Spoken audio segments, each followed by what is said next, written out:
Hello everyone welcome back. Hope you all doing good and great. So ഇന്നൊരു shopping വ്ളോഗാണ്. Shopping means wedding shopping ആണ്. ഇച്ചാൻ്റെ കല്യാണം വരാനുണ്ട്. സോ അതിനേക്കുള്ള ഷോപ്പിംഗ് ആണ്. അപ്പോൾ ഫാമിലിത്തെ കുറച്ച് പേർക്ക് വരുന്നുണ്ട് ഷോപ്പിങ്ങിന്. അപ്പോൾ നമ്മളെല്ലാവരും കൂടി ഡ്രസ്സ് എടുക്കാൻ വേണ്ടിയിട്ട് കാനങ്ങാടേക്കാണ് പോയിട്ടുണ്ടായിരുന്നത്. സോ നമ്മൾ നേരെ കാനങ്ങാടേക്ക് പോയി. പിന്നെ രാവിലെ ഒന്നും ഫുഡ് കഴിക്കാത്ത കാരണം നമ്മൾ ആദ്യം തന്നെ ഒരു ബേക്കറി കയറിയിട്ട് അവിടെ നിന്ന് പബ്സും പിന്നെ സമൂസയും ലൈം ജ്യൂസൊക്കെ കുടിച്ചിട്ടുണ്ടായിരുന്നു. ഞാൻ ആദ്യം പറഞ്ഞ പബ്സ് വേണ്ട, ലൈം ജ്യൂസ് മതി എന്ന് പറഞ്ഞു. പിന്നെ വിശന്നപ്പോൾ ഞാനും കൂടെ പബ്സ് കഴിച്ചിട്ടുണ്ടായിരുന്നു. നമ്മൾ ഫുഡ് കഴിച്ചിറങ്ങാൻ വേണ്ടി നേരത്ത് അവളുടെ കയ്യുമ്പോൾ പൈസ ഉണ്ടായിരുന്നു. സോ അവളൊരു ഡയറി മിൽക്ക് വാങ്ങി തന്ന ആ ഒരു പ്രഹസനങ്ങളാണ് നിങ്ങളിപ്പോൾ കണ്ടുകൊണ്ടിരിക്കുന്നത്.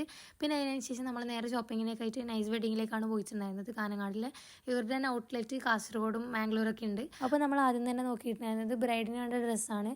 അപ്പം ലെഹങ്ക വേണോ സാരി വേണോ എന്നുള്ള കൺഫ്യൂഷനിലായിരുന്നു. പിന്നെ നമ്മളെല്ലാവരും കൂടെ പറഞ്ഞു ഓക്കെ സാരി തന്നെ വാങ്ങാമെന്ന് വിചാരിച്ച് കുറേ നോക്കിയിട്ടുണ്ടായിരുന്നു. അപ്പോൾ നമ്മൾ എക്സ്പെക്ട് ചെയ്ത സാരി കിട്ടിയിട്ടുണ്ടായിരുന്നില്ല. നമ്മൾ കുറേ നോക്കിയിട്ടുണ്ടായിരുന്നു. അത്യാവശ്യം നല്ല കളക്ഷനൊക്കെ ഉണ്ട്. പക്ഷേ കളറൊക്കെ അങ്ങ് ഇഷ്ടപ്പെട്ടിട്ടുണ്ടായിരുന്നില്ല. പിന്നെ നമ്മൾ വെറുതെ അവിടെ ഉണ്ടായിരുന്ന ഗൗണൊക്കെ ഇട്ട് നോക്കിയിട്ടുണ്ടായിരുന്നു. ഈ ഒരു ഗ്രീൻ ഗൗൺ എനിക്ക് ഭയങ്കരമായിട്ട് ഇഷ്ടപ്പെട്ടിട്ടുണ്ടായിരുന്നു.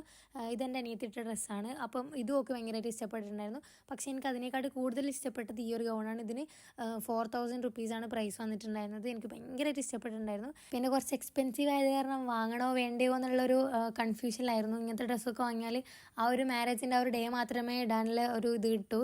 അപ്പോൾ അത് വാങ്ങിയിട്ടുണ്ടായിരുന്നില്ല. പിന്നെ കുറച്ച് അത്യാവശ്യം ടൈം ആയത് കാരണം രാവിലെ ഫുഡൊന്നും കഴിക്കാത്തത് കാരണം മിച്ചവാറും നമുക്ക് ഏതെങ്കിലും ഷോപ്പിൽ പോയിട്ട് എന്തെങ്കിലുമൊക്കെ ലൈറ്റായിട്ട് കഴിക്കാമെന്ന് വിചാരിച്ചു. അപ്പോൾ ഞാനൊരു വടയും പിന്നെ ഒരു ഗ്ലാസ് ചായയാണ് കഴിച്ചിട്ടുണ്ടായിരുന്നത്. ഇച്ച പൊറോട്ടയും മുട്ടക്കറിയൊക്കെ കഴിച്ചിട്ടുണ്ടായിരുന്നു. അപ്പോൾ നമ്മൾ നേരെ അവിടെ നിന്ന് ആ ഒരു ഫുഡൊക്കെ കഴിച്ചതിന് ശേഷം ഇറങ്ങി നമ്മൾ വീണ്ടും നൈസിലേക്ക് തന്നെ വന്നിട്ടുണ്ടായിരുന്നു. പിന്നെ അവിടെ നോക്കിയതിന് ശേഷം അവിടെ അടുത്തായിട്ടൊരു ഷോപ്പ് കണ്ടപ്പോൾ അവിടെ കയറിയിട്ടുണ്ടായിരുന്നു ഇയർ റിങ്സ് ഒക്കെ നോക്കാൻ വേണ്ടിയിട്ട്. പക്ഷെ ഒന്നും അത്ര ഇഷ്ടപ്പെട്ടിട്ടുണ്ടായിരുന്നില്ല. പിന്നെ ഈ ഒരു ചെയിൻ എനിക്ക് ഭയങ്കരമായിട്ട് ഇഷ്ടപ്പെട്ടിട്ടുണ്ടായിരുന്നു. പക്ഷേ ലോക്കറ്റ് കുറച്ച് വലുതായത് കാരണം ഞാനത് എടുത്തിട്ടുണ്ടായിരുന്നില്ല. അതിനുശേഷം നമ്മളെല്ലാവരും കൂടെ ഐവാ സിൽക്സിലാണ് പോയിട്ടുണ്ടായിരുന്നത്. ബ്രൈഡിൻ്റെ സാരി നോക്കാൻ തന്നെയാണ്. നൈസൊന്നും എടുത്തിട്ടുണ്ടായിരുന്നില്ല. അപ്പോൾ നമ്മൾ കുറച്ച് സാരിയും ചുരിദാറൊക്കെ നോക്കിയിട്ടുണ്ടായിരുന്നു. അവിടെ അത്യാവശ്യം നല്ല കളക്ഷനൊക്കെ ഉണ്ടായിരുന്നു. പക്ഷേ നമ്മൾ എക്സ്പെക്റ്റ് ചെയ്യുന്ന ആ ഒരു സാരി കിട്ടിയിട്ടുണ്ടായിരുന്നില്ല. കളറൊക്കെ എല്ലാവർക്കും ഒന്നും ഇഷ്ടപ്പെട്ടിട്ടുണ്ടായിരുന്നില്ല. പിന്നെ കുറേ സമയത്തിന് ശേഷം എല്ലാവരും നോക്കിയിട്ട് ഒരു സാരി ഇഷ്ടപ്പെട്ടിട്ടുണ്ടായിരുന്നു. അതാണിത്. അപ്പം ഞാൻ ജസ്റ്റ് വന്നിട്ട് എങ്ങനെയുണ്ട് എന്നുള്ളത് നോക്കാൻ വേണ്ടിയിട്ട് ഇട്ടിട്ടുണ്ടായിരുന്നതാണ്. കാണാൻ വേണ്ടിയിട്ടൊരു റെഡ് മെറൂൺ ആ ഒരു ഷെയ്ഡാണെങ്കിലും സൈഡിൽ നിന്ന് നോക്കുന്ന സമയത്ത് ഒരു ഗ്രീൻ കളർ ഷെയ്ഡും കൂടെ അതിന് വരുന്നുണ്ടായിരുന്നു. കുറച്ച് എക്സ്പെൻസീവ് ആയ ഒരു സാരിയാണിത്. പിന്നെ ഇതിൻ്റെ ബ്ലൗസിനുള്ള വർക്കും എല്ലാം കൂടെ ചെയ്ത് വരുമ്പോൾ തന്നെ അത്യാവശ്യം നല്ലൊരു റേറ്റ് അവർ പറഞ്ഞിട്ടുണ്ടായിരുന്നു. പിന്നെ നമുക്കെല്ലാവർക്കും അത്ര ഒരു സാറ്റിസ്ഫാക്ഷൻ ഇല്ലാത്തത് കാരണം അവിടെ നിന്ന് ആൾ സാരി എടുത്തിട്ടുണ്ടായിരുന്നില്ല. പിന്നെ അവസാനം നൈസിലേക്ക് തന്നെ വന്നിട്ടുണ്ടായിരുന്നു. അവിടെ നിന്ന് ഒരു സാരി എടുത്തിട്ടുണ്ടായിരുന്നു നമ്മൾ. പിന്നെ നമ്മൾ കുറച്ച് ഫാൻസി ഷോപ്പിലൊക്കെ കയറിയിട്ടുണ്ടായിരുന്നു ഇയർ റിങ്സ് ചെയിനൊക്കെ നോക്കാൻ വേണ്ടിയിട്ട്. നമ്മൾ എക്സ്പെക്ട് ചെയ്ത് പോയ ആ സാധനം ആർക്കും പെട്ടെന്നൊന്നും കിട്ടിയിട്ടുണ്ടായിരുന്നില്ല. അതുകൊണ്ട് കുറേ ഷോപ്പിൽ കയറി ഇറങ്ങിയാണ് വന്നിട്ടുണ്ടായിരുന്നു. പിന്നെ ഈ ഒരു ഡ്രസ്സൊക്കെ ട്രയൽ ചെയ്തിട്ടുണ്ടായിരുന്നു. പിന്നെ അത്ര ഇഷ്ടപ്പെടാത്ത കാരണം അതൊന്നും എടുത്തിട്ടുണ്ടായിരുന്നില്ല. പിന്നെ ഇത് ബ്രൈഡിനുള്ള ഫുഡ് വെയർ ആണ്. നമ്മൾ ഫുഡ് വെയർ എടുക്കാൻ പിന്നെ പോയിട്ടുണ്ടായിരുന്നു.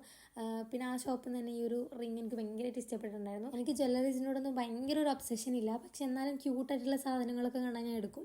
പിന്നെ അതിൻ്റെ ഇടയിൽ കൂടെ ഒരു അവൽ മിൽക്ക് കഴിക്കാൻ വേണ്ടി പോയിട്ടുണ്ടായിരുന്നു ഞാനും മൂത്തമ്മ കൂടെ. ആ ഒരു ടൈം ആകുമ്പോൾ തന്നെ എല്ലാവരും പല വഴിക്കായിട്ടുണ്ടായിരുന്നു. ഓരോ ഷോപ്പിൽ കയറി ഇറങ്ങുന്നുണ്ടായിരുന്നു. പിന്നെ നമ്മൾ നേരെ പോയിട്ടുണ്ടായിരുന്നത് ധനലക്ഷ്മി എന്ന് പറയുന്ന ഈ ഒരു ഷോപ്പിലേക്കാണ്. അവിടെ നിന്നും കുറേ സാരി ഇതൊക്കെ നോക്കിയിട്ടുണ്ടായിരുന്നു. പിന്നെ നമ്മൾ നേരെ പരാഗിലേക്ക് പോയിട്ടുണ്ടായിരുന്നു. നമുക്ക് തുണി എടുത്ത് അടിക്കാമെന്ന് വെച്ചിട്ട് അങ്ങോട്ടേക്ക് പോയിട്ടുണ്ടായിരുന്നു. നമുക്ക് ഡ്രസ്സ് കിട്ടിയിട്ടുണ്ടായിരുന്നില്ല. സോ അവിടെ നിന്ന് നേരെ പരാഗിലേക്ക് പോയി. പിന്നെ ഗ്രൂമിനുള്ള ഡ്രസ്സും കൂടെ നോക്കാൻ വേണ്ടി പോയിട്ടുണ്ടായിരുന്നു. അപ്പോൾ റെൻറ്റിന് എടുക്കാൻ വേണ്ടിയിട്ട് നോക്കിയിട്ടുണ്ടായിരുന്നു. പിന്നെ നമ്മൾ നേരെ പോയിട്ടുണ്ടായിരുന്നത് ഫുഡ് കഴിക്കാൻ വേണ്ടിയിട്ടാണ്. അത്യാവശ്യം ഈ ഒരു പരിപാടിയൊക്കെ കഴിയുമ്പോൾ തന്നെ രാത്രി ആയിട്ടുണ്ടായിരുന്നു. അപ്പോൾ നമ്മൾ നേരെ സീതാപ്പാനിപ്പറ്റി അവിടെ നിന്ന് അൽഫാമും KFC ഒക്കെയാണ് കഴിച്ചിട്ടുണ്ടായിരുന്നത്. ശരിക്കും പറഞ്ഞാൽ ഈ ഒരു വ്ളോഗ് ശരിക്കും ഒരു പ്രോപ്പർ വ്ളോഗൊന്നുമല്ല. പിന്നെ അതിൻ്റെ ഇടയിൽ കൂടെ സമയമൊക്കെ കിട്ടുമ്പോൾ ഞാൻ ചെറിയ ചെറിയ ക്ലിപ്പൊക്കെ എടുത്തൊരു വീഡിയോ ആക്കിയതാണ്. അപ്പോൾ നിങ്ങൾക്ക് എല്ലാവർക്കും ഇഷ്ടപ്പെട്ടെന്ന് വിചാരിക്കുന്നു. ഇഷ്ടപ്പെട്ടാൽ ലൈക്ക് ചെയ്യുക, ഷെയർ ചെയ്യുക, സബ്സ്ക്രൈബ് ചെയ്യുക. അപ്പോൾ നമ്മൾ ഫുഡൊക്കെ കഴിച്ചതിന് ശേഷം നേരെ വീട്ടിലേക്കാണ് വന്നിട്ടുണ്ടായിരുന്നത്. നല്ല ടയർഡായിരുന്നു എല്ലാവരും. അപ്പോൾ ഇന്നത്തെ വീഡിയോ ഇത്രയേ ഉള്ളൂ. Thank you for watching. Please do share, subscribe and comment on this video. അപ്പോൾ ടാറ്റാ.